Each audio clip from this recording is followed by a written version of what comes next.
ముఖ్యమంత్రి గారి నిర్ణయానికి అటు నేను కానీ రామసుబ్బారెడ్డి గారు కానీ జమ్మలమడుగులో అసెంబ్లీకి ఎవరు ఎంపీకి ఎవరు అనేది ఆయన నిర్ణయం.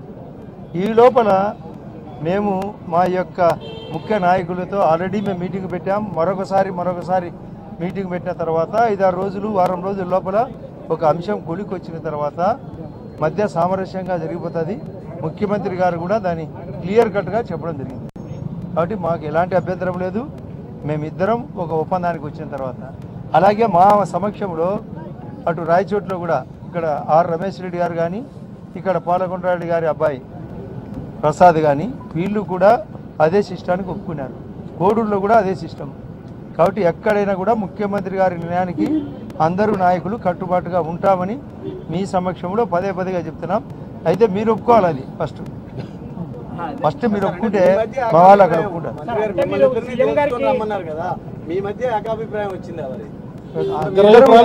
మా యొక్క ఏకాభిప్రాయం ఆయనకు వదిలిపెట్టాం.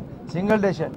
అదే సార్ సీఎం గారికి వదిలిపెట్టామని చెప్తూనే ఇద్దరు ఎమ్మెల్యే గారే పట్టుబడుతున్నారు అన్నది మా పట్టు మా గట్టు ఆయన తెలుస్తాడు. అది మీ దగ్గర మీ వార్త, అది మా వార్త కాదు. పట్టు గట్టు ఆయన తెలుస్తాడు. ఏకాభిప్రాయంతో చెప్పేశారు. వారు ఎమ్మెల్సీ గారు కూడా మాట్లాడతారు.